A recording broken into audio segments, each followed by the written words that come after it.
Hello. I'm excited to be here and I hope I'm audible. Let me know where you are joining from. If you are joining from Nigeria, any state in Nigeria, bro, just type in the comment box. Let's see, let's go. And let me know your energy level. What's your current energy level?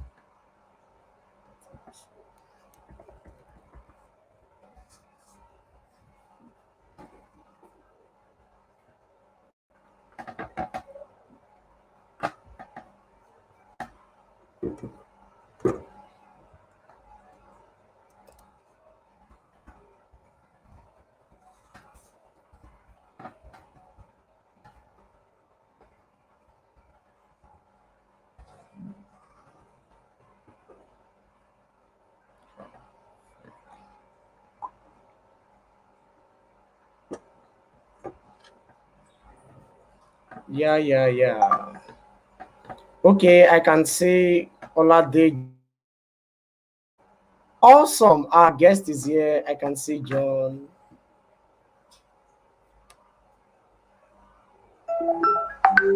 Wow. Oladimeji. Michael from Lagos. Welcome, Michael.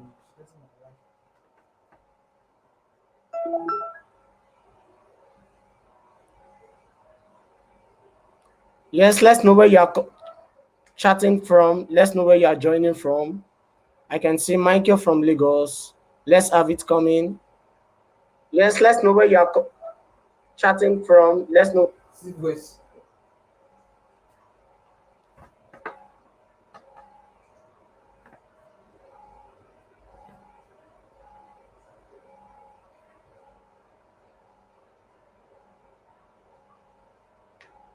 All right. So very quickly, we have our guest with us, John, and we'll be bringing him to the stream. Hi, John. Hey there. Can you hear me? How are you? Yes, I can. Can you hear me? I'm doing well. Wow, that's great. I suppose it's the afternoon over there. Yeah. Can you see the chat in the chat box? I think I can see Robert from Ilorin, Kwara State. Great. I can see Abdul from Nigeria, and I can see Iyanoluwa. Great. So as Hey, can you hear me now? yes, I can. I can hear you now. So has been the weather over So there? if I kind of cut it out, I apologize for that. Can you hear me? I hear you great. Oh, great. Okay, So yeah, I'm excited we'll to bring with in. y'all.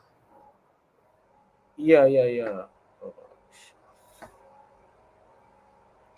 So we'd love to hear of your word of wisdom today. I will be wavering the mic over to you in the presentation, and we're glad to learn from you. Thank you for coming on board once again.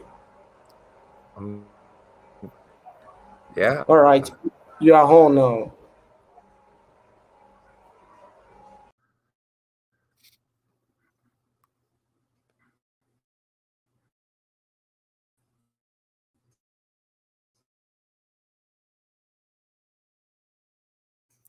I think it's just me now. My connect. Right. So if you guys can see and hear me now, what I'm going to talk about today is, well, the title is breaking into telecom, but honestly, I'm going to talk about just breaking into any kind of job. They're kind of, the main process, and especially at the junior level, a lot of it's the same. So I'm hoping to get into that. Emmanuel, am I going to be driving the slides or do you have them?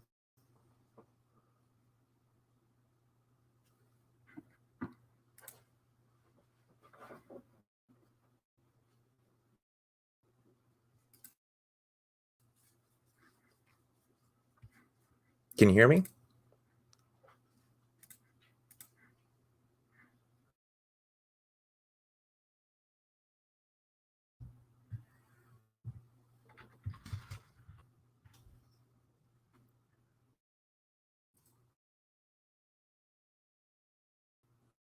So, well, I think I might be the one driving. So I'm going to share one of my screens.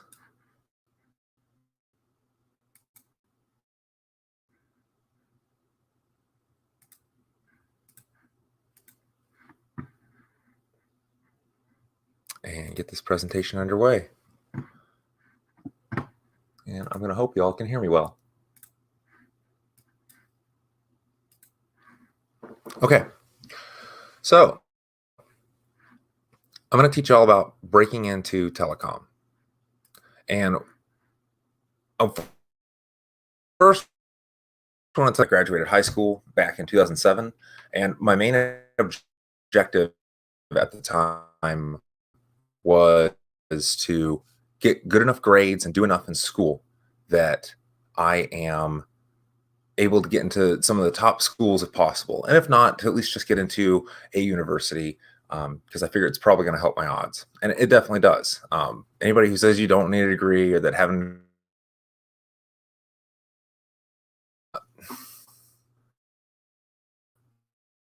I hope that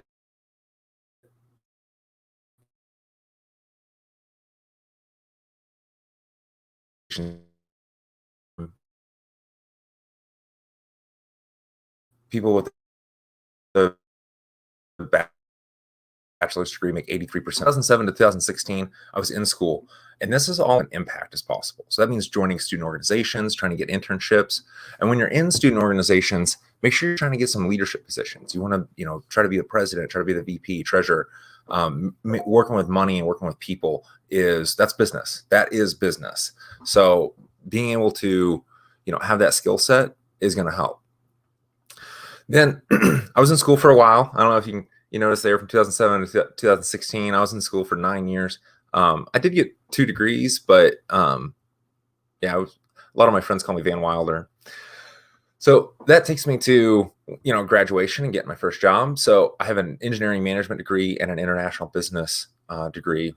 And so I got offers from AB InBev, which is the Budweiser brand, and AT&T. And I also had a couple offers for fellowships for graduate programs if I wanted to pursue my PhD. So I had a couple options, which was, a really nice problem to have. And I hope it's the problem you guys can have whenever you guys start seeking out your positions. And hopefully I can teach you guys how to get there. Bringing it to today of why you might want to continue listening to me is that I've continued doing stuff, right? I didn't just get the job and then stop.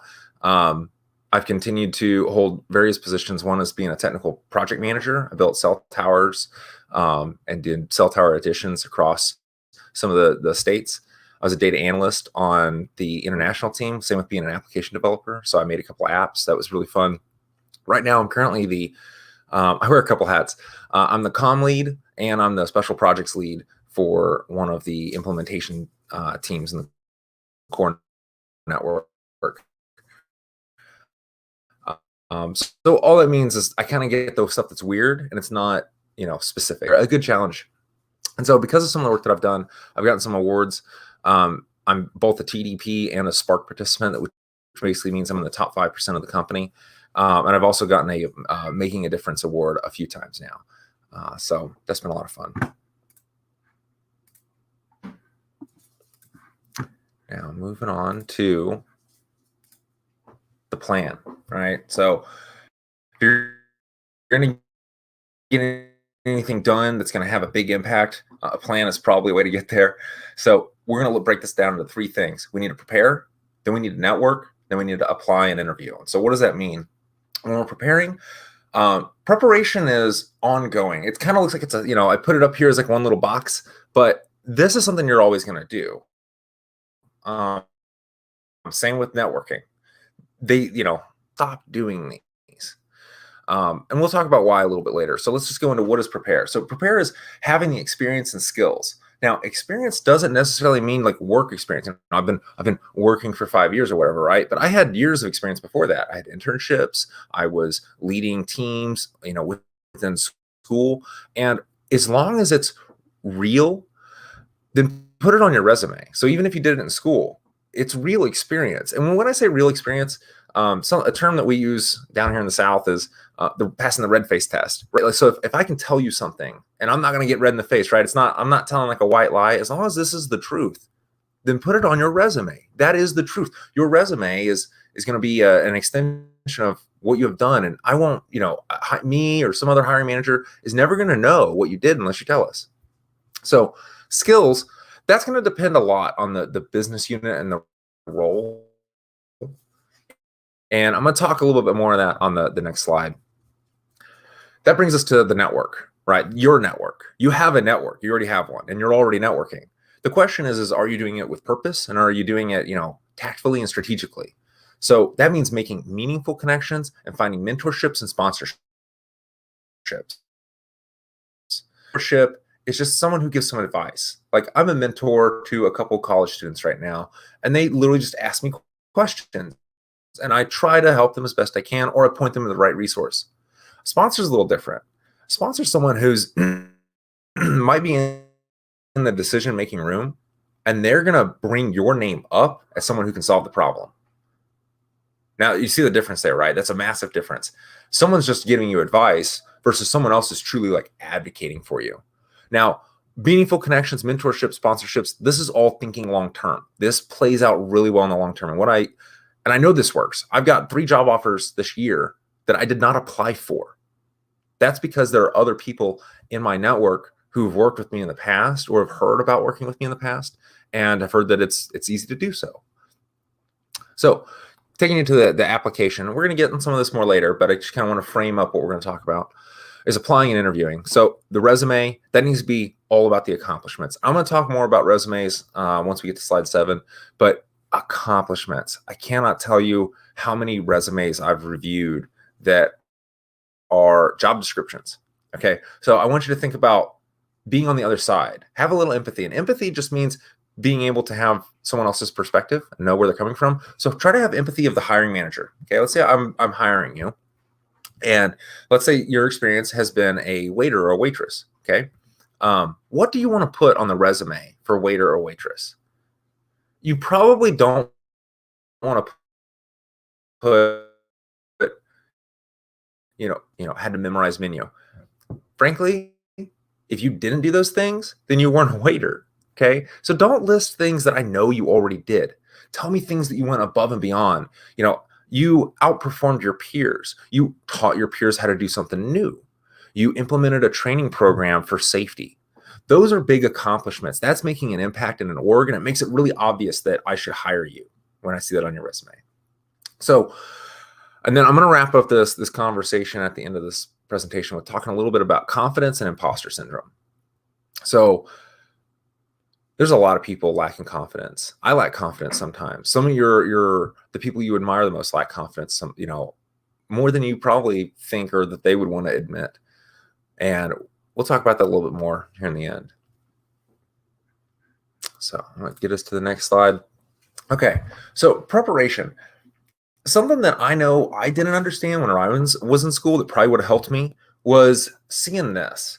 So this chart is nice because this is made up. I made this up 2 days ago. But this should help illustrate how companies are organized. And what I want you to see is that there are roles, right? You got supervisors, engineers, people managers, and whatnot. And they can fit into the various different units, right? The business units. So there's a business unit called business, right? They do marketing and stuff like that. They do marketing and finance. There's an operations side of the house. So like in telecom, it's the operations/network. So those are the people putting fiber in the ground, installing cell towers up. That's where I work. Then you have the sales folks, right? Totally different than marketing, totally different than finance. These are salesmen. Then the technical development, that's like software development, stuff like that. Now, this is just a couple business units, and this is a made-up company. Big companies have a lot more and a lot more people. 100 folks. There's 8,000 people in my org. So some of these companies get massive, but they can also do a lot. I've seen a lot of small companies do really crazy things.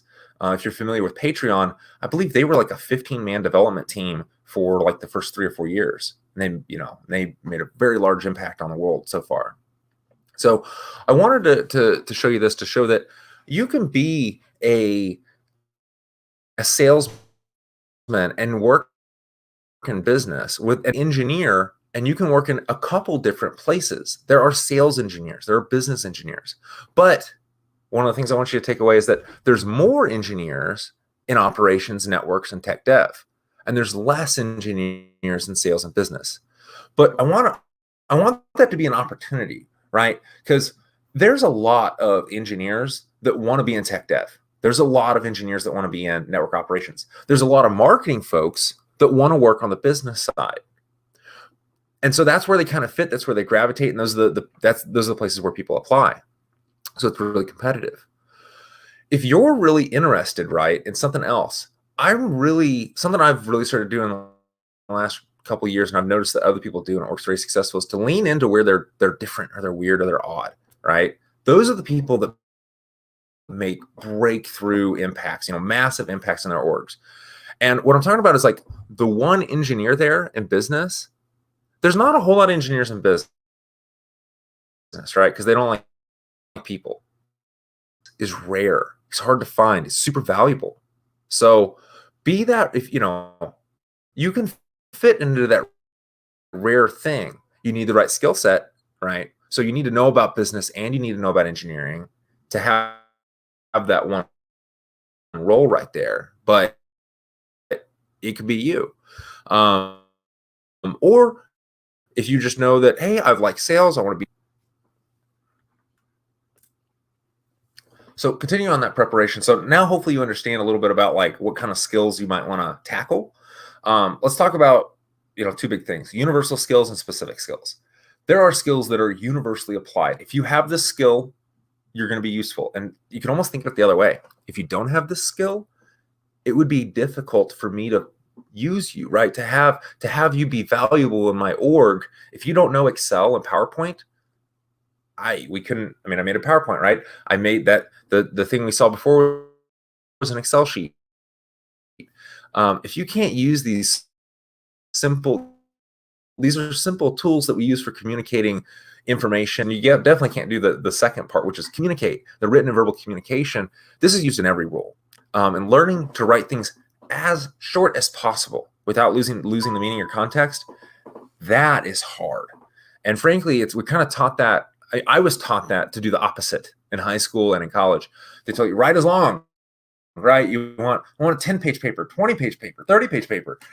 And I don't know about you. Have you ever read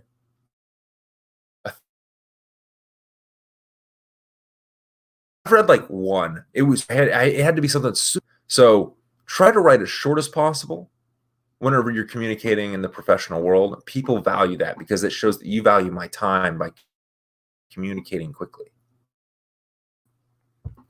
3 other skills that you're going to find useful.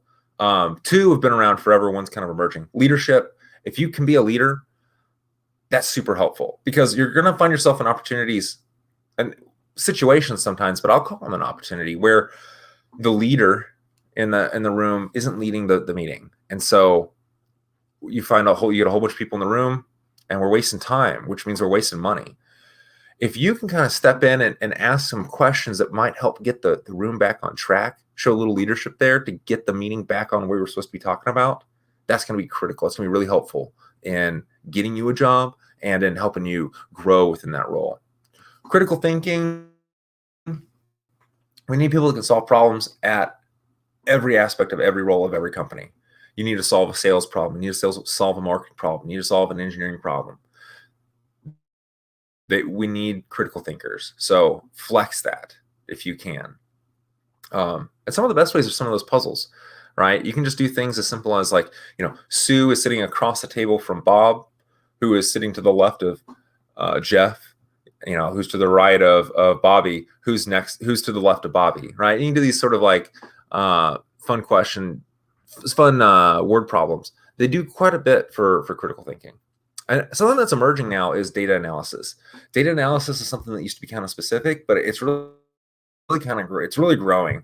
It's a skill set that you don't need to like have today, but I would argue that in the coming future, it's going to be one of those, you must have this kind of skill set in order to get to be competitive.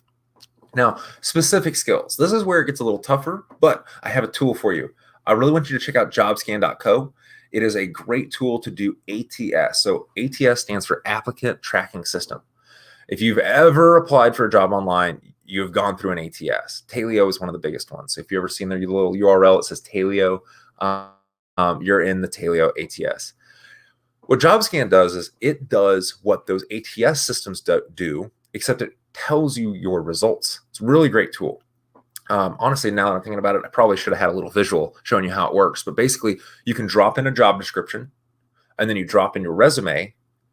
It does the AI mesh to see how well do you fit, and it'll give you a number. It'll say, hey, you're 30% match, 60% match. In my experience, if you're over 45, 50%, you're matching pretty well, especially for the entry-level jobs. They understand that for entry-level jobs, you may not tie up specifically to some of the skills that they're asking for. So if you're at about 50%, you're doing pretty good. Their marketing thing is going to say, hey, if you're not at 80%, you can't get the job. That's their marketing thing. If you want to buy their thing, it's a great product, but the free one works great. So specific job skills. I want to take this idea and go back a page real quick, if I can. I don't even know if it'll let me. Because what that means is you need to have these specific job skills. There's going to be a job posting, right? It's going to say very explicitly what they want you to do every day. It's going to list, technologies. It's going to list soft skills. It's going to list maybe different applications, to use PowerPoint. And if you want to target a specific job, knowing those skills is going to give you a massive, massive leg up. So I want to work at, let's say AT&T. I want to work at AT&T, and I want to work in engineering, and I'm more the software kind of person. So go to AT&T's website. A lot of these websites have it broken down by department or by role. And so go there and you'll find a couple roles that are technical and are in the operations side, okay? Take that job description, put it in ATS. First, read it, right? Be a human. Read it. What do they want? What kind of person do they need? Are you that person? Could you maybe become that person quickly, right? With a certain, a little bit of training, maybe some online certs, maybe you can get those skills. You'd be amazed how quickly you can pick some things up with just a couple hours a day. So I want you to think about, like, where do you want to target on this matrix? And then go find those jobs, those specific skills for that job, so that you can either put them on your resume if you already have them. And if you don't have them, find a way to go get them really quick. Now, don't try to get every skill, right? The recruiters know. They know these tools are out there. So if they see someone with 100% match, do you have all this? I mean, come on. Do you really have 100% match? That's very unlikely. So don't try to game the system. Just try to use these tools to know what information they want to see. So network. This is one of those things I didn't, I'm 32 now, and I'm just now really starting to understand what this means and starting to see how it pays off, because I was networking and I didn't really know it. And now that I know what I was doing, you're already on the right path, because you're already trying to network and meet with people like me, Emmanuel, Awal. You're trying to meet some people that are out there trying to break outside of what they currently know, right, and reach, people and technologies and things that they weren't going to otherwise. So you're doing the right thing being here. What takes, now we need to keep going, right? So I would consider this the base, right? Showing up for stuff like this is kind of the base. Real networking is making a real effort. And the word effort implies this is not easy. This is not automatic. And it takes time. And you're connecting with all kinds of people, family, friends, coworkers, mentor, colleagues. That's your network. And so I just want to let you know, I think I mentioned earlier that I've had 3 job invitations sent to me in the last 12 months where they were like, hey, I want this job. And I've turned down most of them for a couple different reasons. A lot of times they want me to move. I like it here in Texas.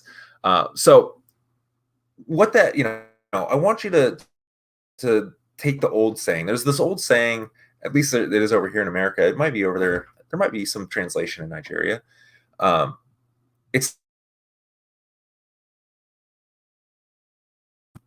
and that's the old saying, and frankly, that kind of worked. You knew someone of power, you could get a job. It was kind of that easy.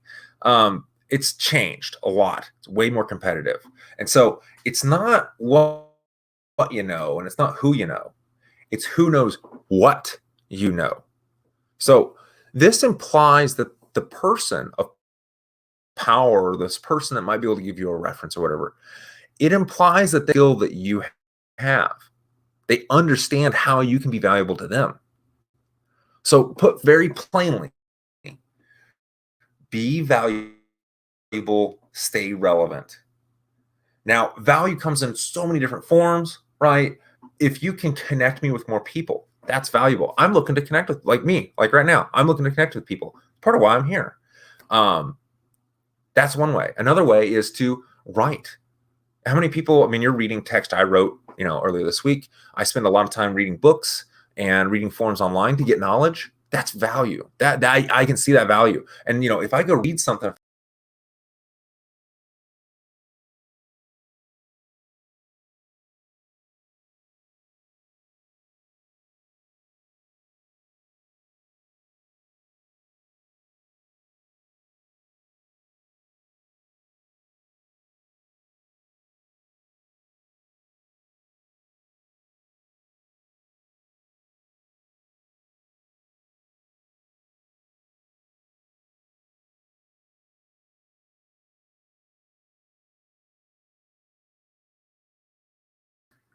hey, sorry about that.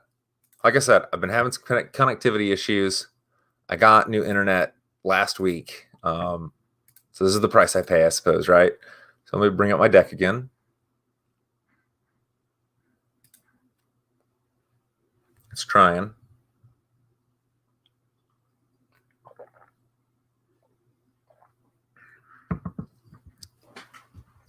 Sorry. I seem to be having some issues.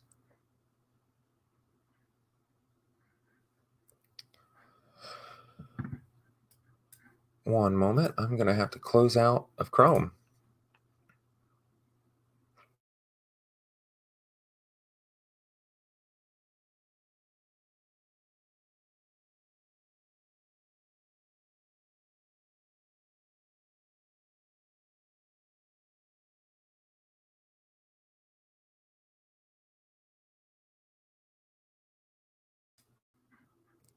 All right. If you can hear me, I'm hoping the third time's a charm. Part of telecom.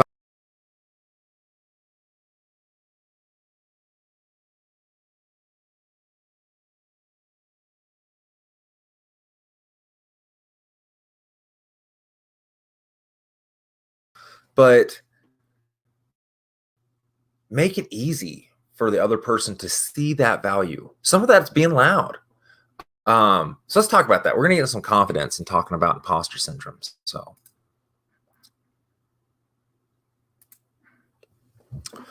before we get that, I do want to talk about some of the resume stuff. There's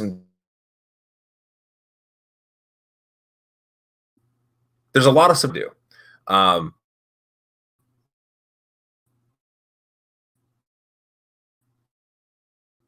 Don't put job. Who do is like really, really weird or nuanced, then describe it. Or if maybe you started a company, something like what Emmanuel's here is doing, this would require a little bit of explanation. So a job description for something like this would probably be appropriate, but I would want to first put, what did you accomplish?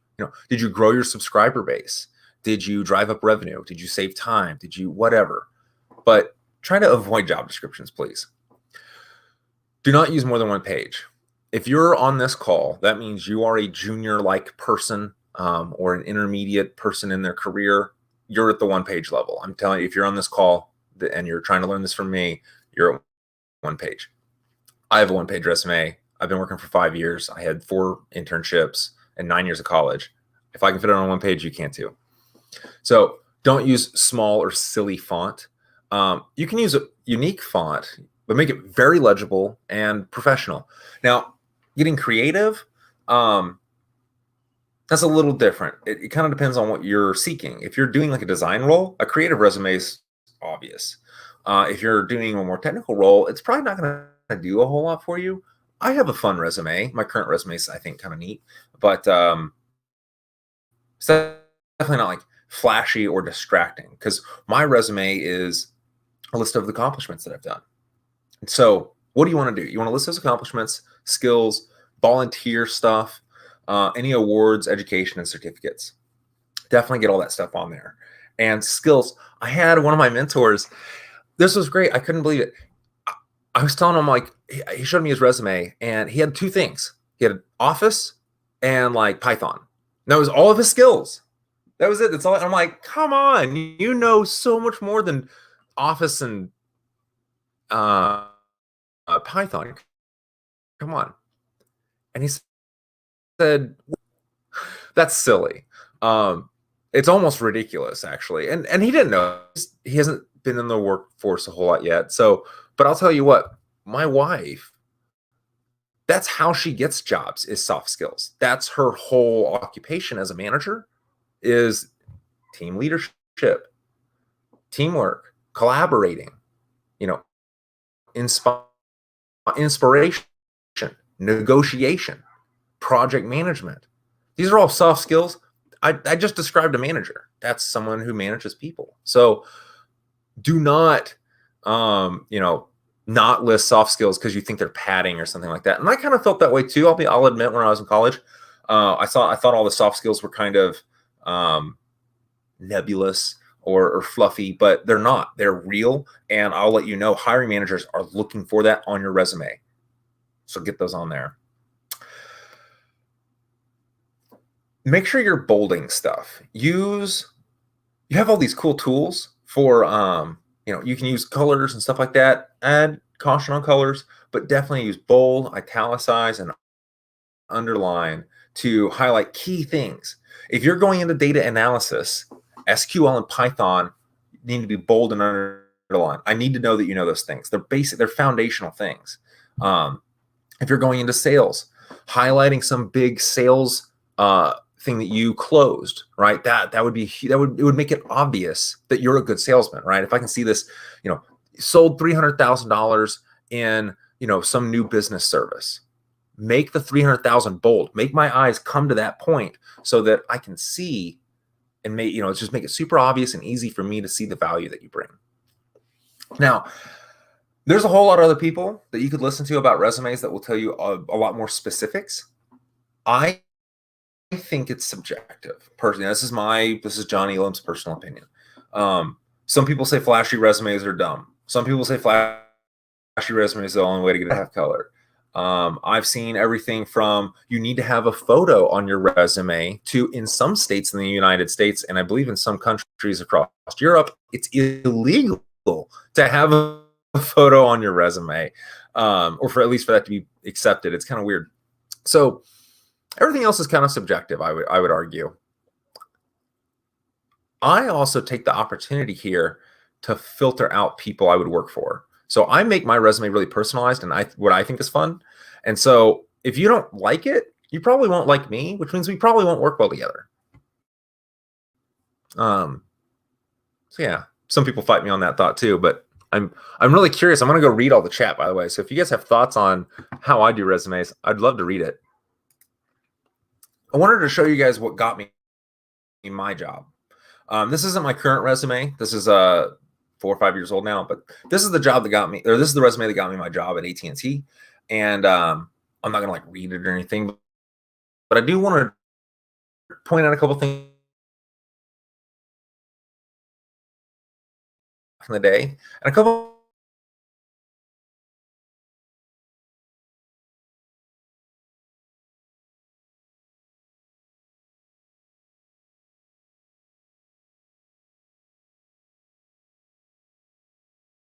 house. You would think this would come straight in. I think we're back. So one of the things I did really well back then was I bolded things that mattered. I probably could have bolded a couple more things, but actually no. This is pretty rock solid on the bolding. So don't bold who you worked for, right? I'll give you an example. Over here in America, Walmart is the low cost shopping opportunity. But a lot of people don't know that Walmart also has one of the top engineering groups in America, and they pay their engineers very well, and they do really hardcore engineering stuff. So if you saw Walmart up there, would you, and I was a software developer, would you bold Walmart or would you bold software developer? Same with like McDonald's, right? If you're a cashier at McDonald's, that's a little different than being a assistant manager at McDonald's, right? So bolden your title. Your title is all about you, and this resume is all about you. So make sure you're bolding and underlining stuff right.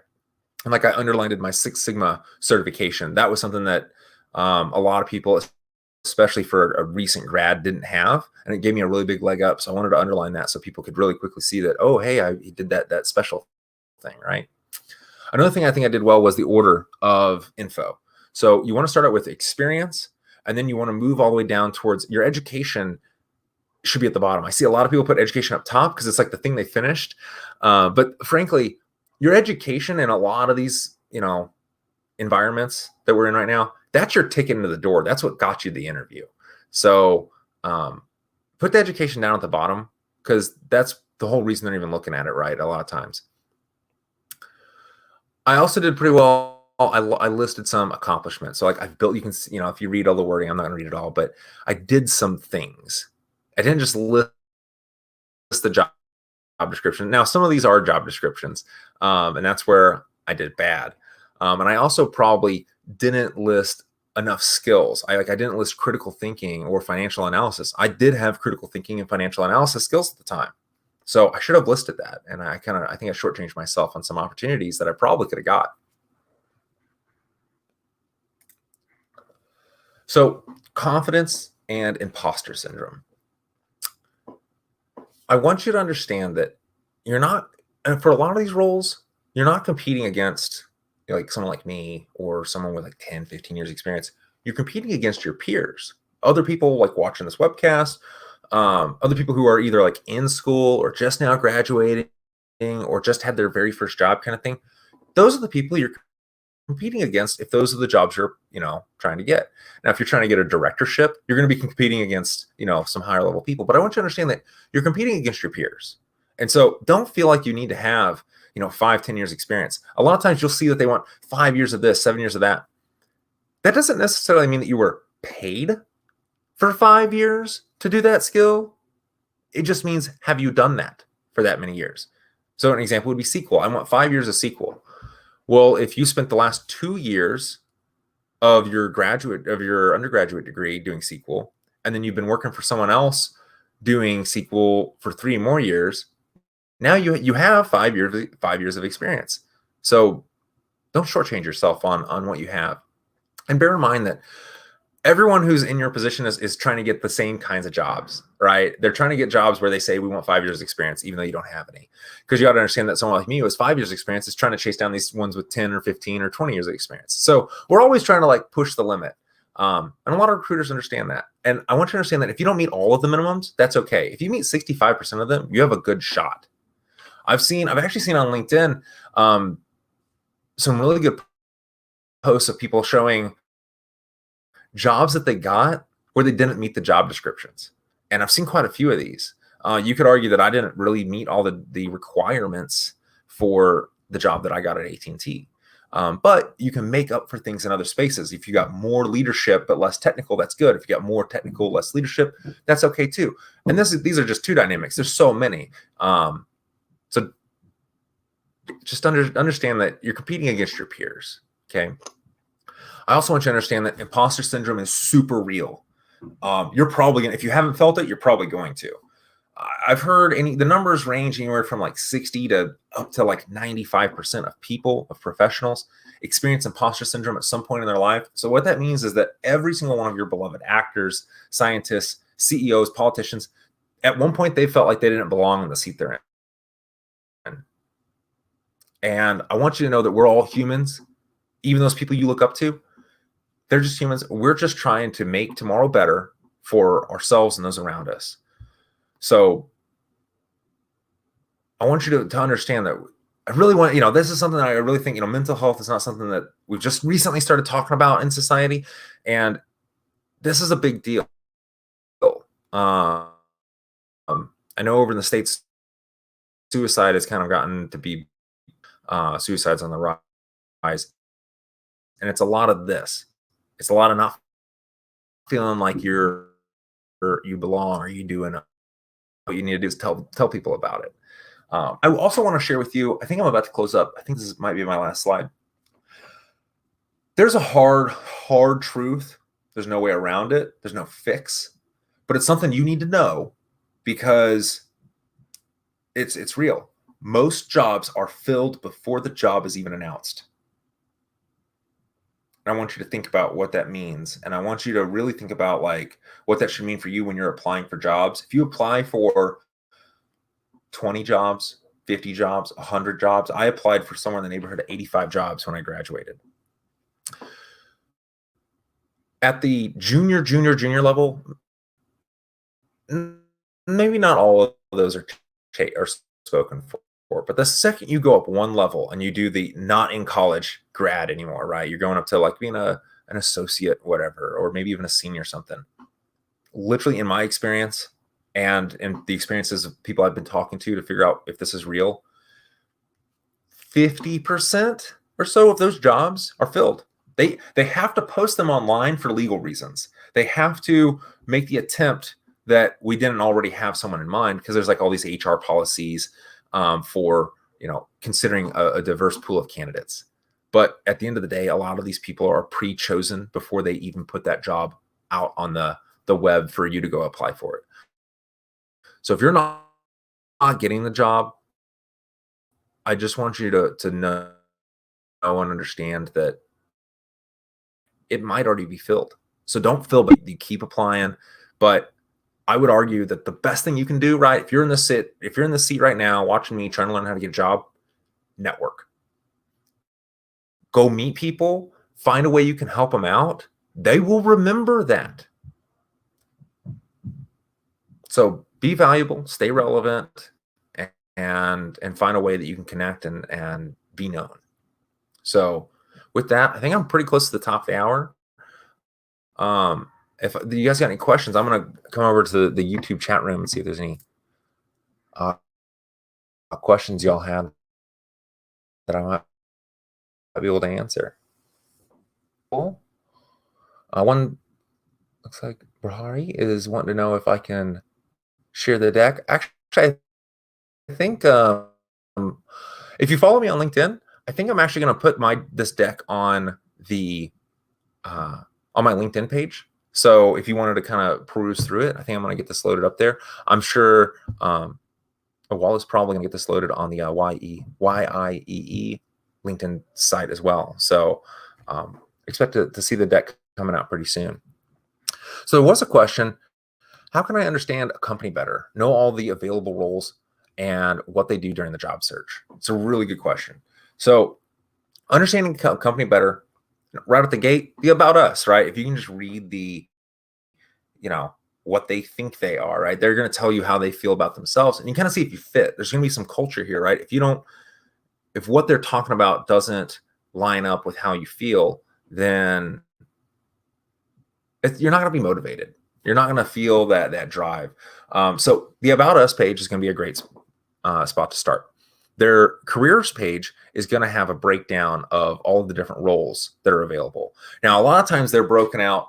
I had on my slide a little bit ago. Let me pull it up, actually. There'll be different business units. And so with that, you'll go to like the operations section. And inside there, there'll be all these different roles. There'll be a marketing, a really good place to figure out what roles are available. Now, what they do, that's actually kind of tough. Find the person who has that title on LinkedIn. LinkedIn has some great searching capabilities. You can say, I want to search for someone at AT&T. A lot of really good filtering tools on LinkedIn to be able to find these kinds of people. There's also, I'll have to find it. There's a service I found that will help you find someone's email. like if you know the place where they work and you know their name, a lot of these emails are pre-generated. You'd be surprised. Like it's first name dot last name and then at wherever they work. So some of these, someone's gotten really clever and found a way to put these out there, right, and make this available. So I'm gonna go see if I can find that link and get that on my LinkedIn as well. But that's a really good way to find out what that person does in that role, is to talk to someone directly, because they're the ones who actually know. So anything else? Any other quick questions? I think, Zika, is there anything you want to add in to close us out for this event? It's been a lot of fun. I hope you all learned a lot.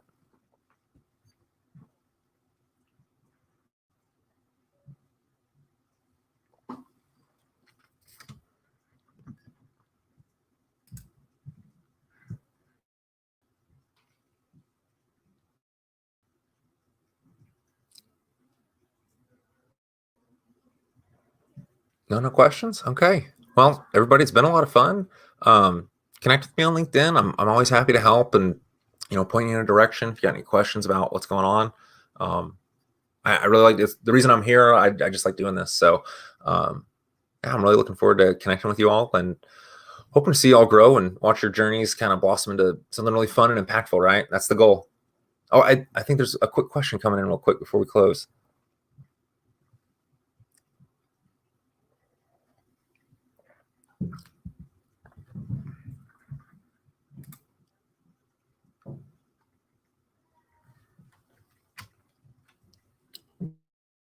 Maybe.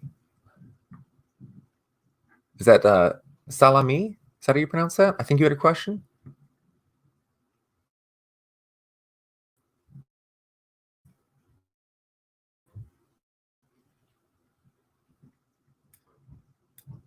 Perhaps not.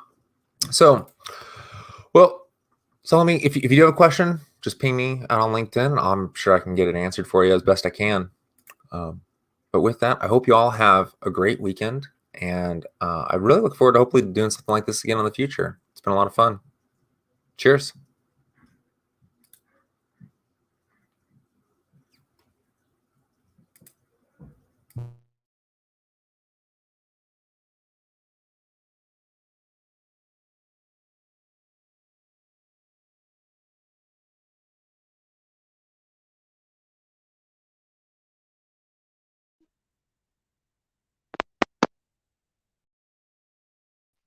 Hey, hello everyone.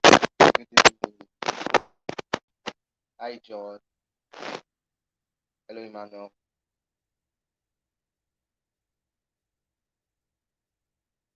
Can you all hear me?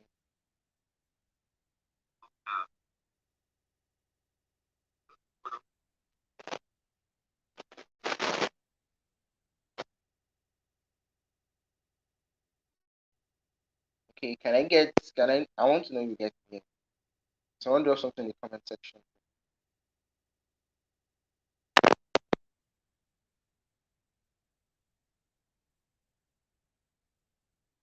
Is John still with us, please? Okay, thank you very much, John. It was really a nice session having you here. Yeah. Sorry I couldn't join the chat earlier enough. I had network issues while coming about. So but thankfully I've been able to settle that, and here I am. So yes, John, we have a question currently in chat box. Kindly do well to help provide answers to that. And okay, for those of us who were present with us when we started the chat. Oh, hi John, what's up? Hello. Hey. So Yeah, yeah, thanks for I the think, wonderful presentation. oh, it was fun. It was super fun. Yeah. Okay, have you seen the question in the chat box? Yeah, I think I just see Salami did have a question. So a lot of jobs are pre-filled before the position. How do we get a job opportunity? So the reason I brought that up was not to be discouraging, hopefully. My objective is to let you know that it's a numbers game, and that if you think that you're applying for one job, you're not. You've actually applied for half of a job. And that sounds weird, but I want you to think of it from like a numbers game, right? if half of the jobs are pre-filled, then if you applied for 2 jobs, then you really actually like only a numbers game has to double. That's what I want you to take away from that. And that if you think that you're going to get a job with 30 applications, you're probably going to have to make 60 applications. And that's what I wanted you to take away from it, is that it's actually just more effort than you think it's going to be. And I'll tell you something I heard on our Clubhouse event last night that was really good. If you want to get in the 1%, right? You know, you see all these people, they want to work at Google and Facebook and stuff like that, right? Those people make the 1% money, okay? And they have the 1% jobs. What that means is you have to be able and willing to do what 99% of people either cannot or will not do. So it's a numbers game. Turn up the dial, right? And you start to get results. Unfortunately, it is a brute force effort. Well, that was also, you know, doing what the 99% of others cannot do, and then doing that in 1%. I really like that. Thanks for dropping that little insight. Thank you very much.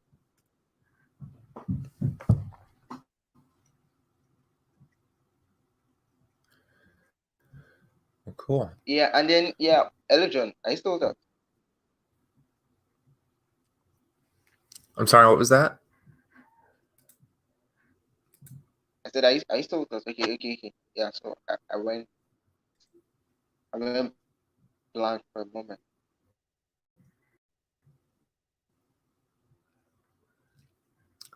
It's pretty hard to hear you. I don't know why.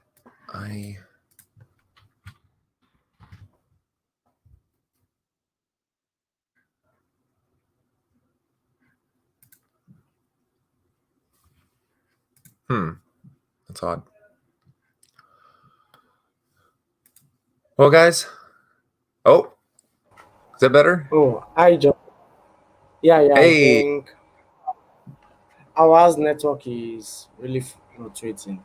Okay, just to contribute to Salami's question, during the presentation, John named something about networking. You see, one thing the 1% out there are doing is that they network their way into this company, and this is very important. Shooting your application online, just the online application, won't definitely get you there because, as John said, most of the applications are pre-filled. This is why you network. You build a long-time relationship with hiring managers, with recruiters, and LinkedIn is a very good place for this. I hope Salami, the question is clear and enlightening.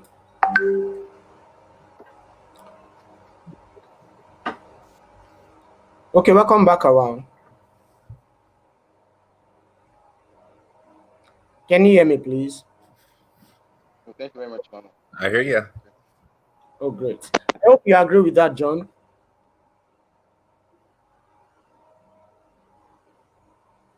I do Great. 100%. That is exactly, like, resume is nice, but honestly, the resume it just kind of gets you. It might get you in the door. It's kind of a maybe, but your network is going to open doors for you, because especially if you really show that valuable, they're going to want to work with. They're going to literally reach out because you're easier to work with than the average Joe. So it works. It works You know, incredibly well. It does take a long time. I'm not gonna lie about it. oh, great.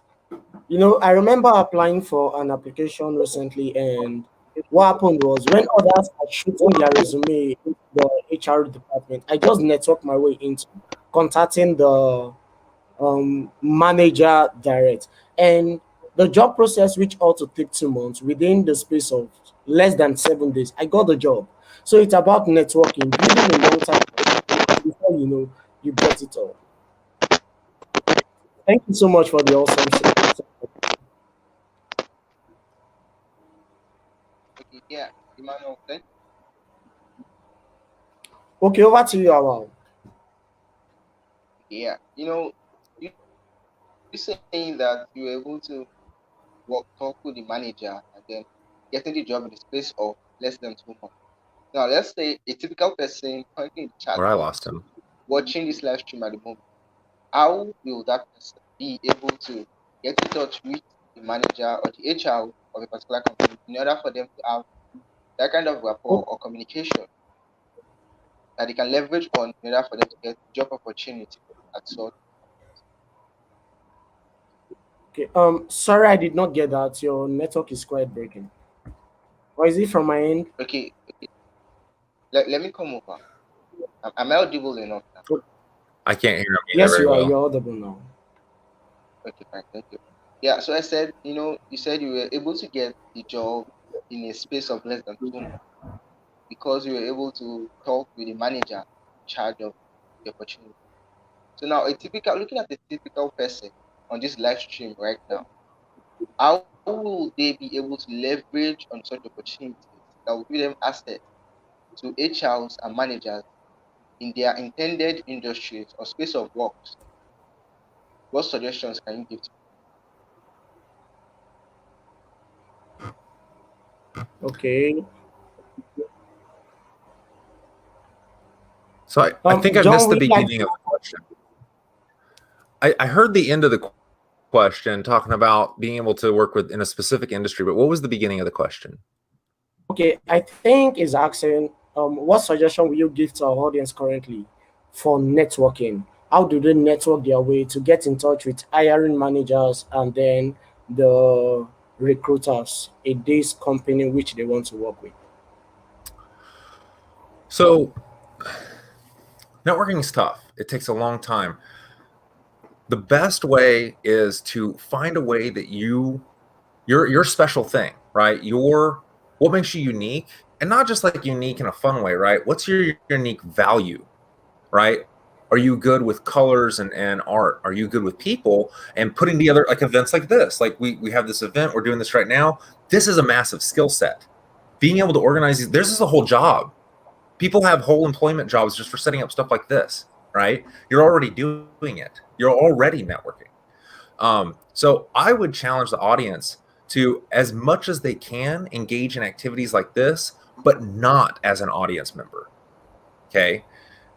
It's really nice to suck up the information, right? I can tell you things that worked for me, but a lot of those things that worked for me were activities. I was doing stuff, whether that was in the form of just reaching out and just trying to say, hey, I want to learn more about what you do. You would be amazed how many people will answer a cold email or a cold LinkedIn message of, what do you want? If you were to message me and just say, hey, John, what do you do at AT&T? You would be amazed. Like I would be happy. Hey, I do this and I make some stuff like this. I made these apps. Here's some skill sets I've had to work with. You'd be amazed how many people would have people love talking about themselves, don't they? Like if someone, don't you like letting someone know the things you're good at? Because if you're a professional, that? you're I'll be glad to share that. probably good at what you do. Ask them the question, what do you do? How'd you get there? What's your education like? What was did you have any bad bosses? How could I avoid bad bosses? They would love to share that info.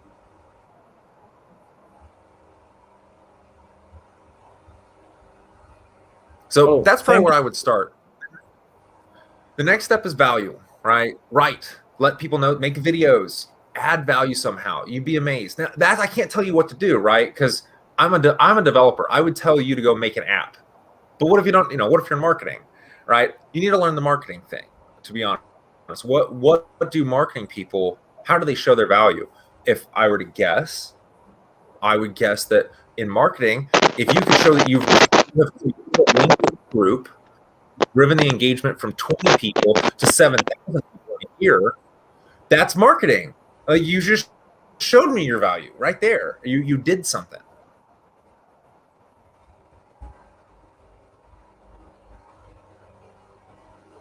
So I hope that helps. Did I answer your question? I guess it's probably a better one. Yes. Okay. Just to add to that, thank you so much. That was awesome. Let me add to that. I think I will share my screen to show how I got into the organization where I'm working with now and how it all happened. Permit me to share my screen. So, John Name something about sending a coded message, and that's very important. For me, it's always my passport to getting what I want. So let me know when you can see my screen. Okay, can you see my screen? See ya. Okay, Yes, first yes. I went into the organization which I want to work with after seeing their recruitment. After seeing their recruitment, oh, they are recruiting for a role which I'm qualified for. Then I sent a coded message to him. I am excited about your work at. Okay, I solve problems. I'm a creative marketer. I'm open to opportunity. And he asked me, send me your CV, and immediately straight to the interview phase, and then we got it. So it's about sending a coded message not to one company, not to two companies, but lots of companies. And how I do this is very simple. Okay, I'm sharing another tab now. Yeah, no, that was spot on. Like being able to send that kind of message and say, hey, here's what I think's interesting about you. Here's how I can add value to you. Are you interested? And I just want to keep talking. I just want to keep talking. It's not that you don't even go into like, hey, I want a job. Just I I think I could be valuable. You seem valuable to me. Can we be friends? That is the best. That's the real network. Let's be friends. Be friends. Yeah. Okay, I think I can see a question in the chat box. How can someone build network before going to a company? You know no one there. I think this will be the last question we are taking today. We've shoot our time. So, John, do you want to give an answer to that? I'll try to Or take a Awal, stab. do you want to? Oh, well, I'd really like to hear what a wall has to say. Okay. Okay, yeah. Ball I'll out your put you on the first spot. Awal. Okay, yeah. So how can someone build a network for a company that you don't know what it is? Basically, I would say simple. One, we have opportunities like LinkedIn. LinkedIn is a perfect and wonderful avenue for you to get in touch with people that are working places that you aspire to work. So you can just contact the HR or the recruiter. Because many times the mistake people make is that they try and reach out to the probably the CEO or people who are not in the hiring line. So your target is to reach out to the hiring manager or the HR manager or the recruiter in that particular industry or that particular company that you're interested in working at. Send them a message via LinkedIn. Tell them what you can offer. Show them you have a value that you're bringing down to their company, not just what they can do for you. It is very important you tell them what you can do for them. It's not just you collecting from them, it is what you can also put on the table to better their company and the like. So I believe when you do that and then you have the required skill set, because many times people go into places without having the necessary skill set to work there. The moment you have the necessary skill set to work in a place that you're applying to, then give it a shot, shoot. Then the space of no matter it's just as long as you try, definitely you make it. Just keep on trying and then keep on pushing. Sky is your so I hope that answers. Sincerely, that's lovely. You know, I feel like Yep, clapping. spot on. I felt this is Spot a on. section. Yeah. So So really, is there and any it's other a lot of stuff. any, Well, it's a lot of the same things, right? And it's doing the same thing over and over and over, and trust in the process. And you can listen to, us on here. If you get on LinkedIn or Clubhouse or some other chat apps, you're going to hear the same thing.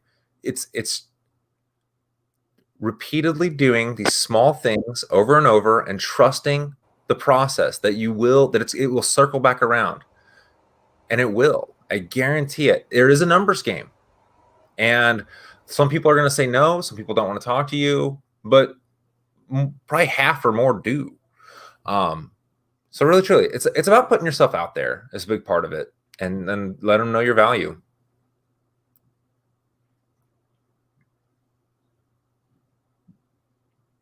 yeah, exactly. And I guess specifically to Buhari's question about building a network at a company, it'd be the same as, just trying to build your network in general, except you target that company, right? If you're wanting to learn more about data science, you go find data scientists, you follow them on Twitter and LinkedIn and Facebook and stuff, and you'll learn a lot from them. Engage in their posts, start making your own posts. That works pretty well. But also just the straight up, like Ezekiel just pulled up, cold message someone, show them you're interested in what they do, show that value back, except do that targetedly for a company. Let's say you really want to work at Microsoft. You start finding people at Microsoft people. When you show up, 6 months from now, because you got the job, then you're going to have like 20 people in Microsoft that have been chatting with you for the last few, 3 or 4 months. You'll have a network now. Yeah. That, that's it.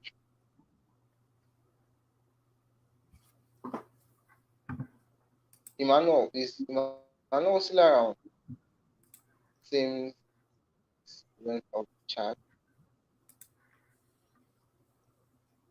It seems like he might have fallen off. Well, I guess, yeah, most likely. Well, I guess that brings us to the end of the session. So, The and bridge I is probably see closing no on one us. else has any questions.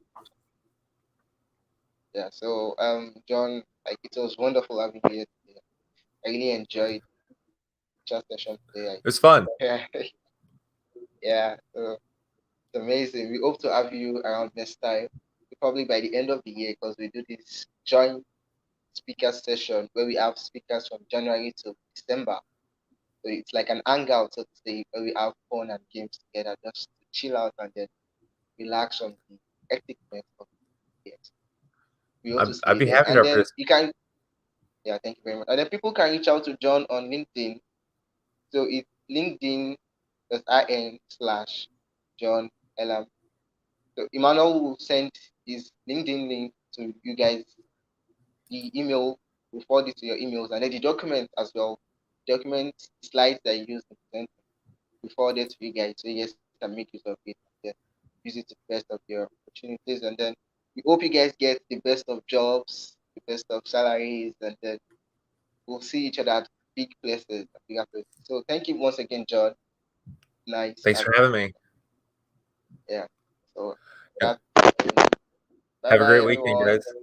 Bye. Have a wonderful weekend.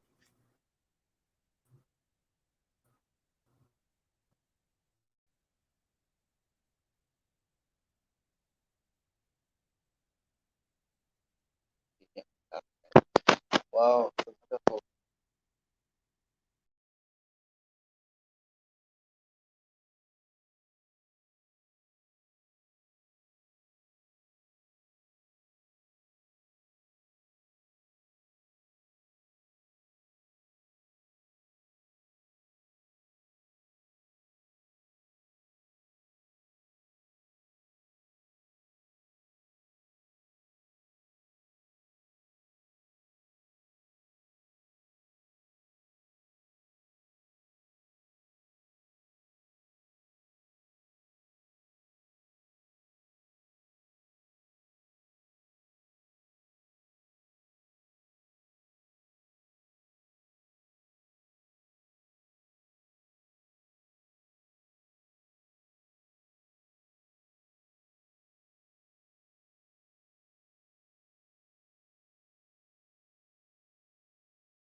Hey guys, we were so excited that we forgot to end the live stream. Thanks so much. Bye.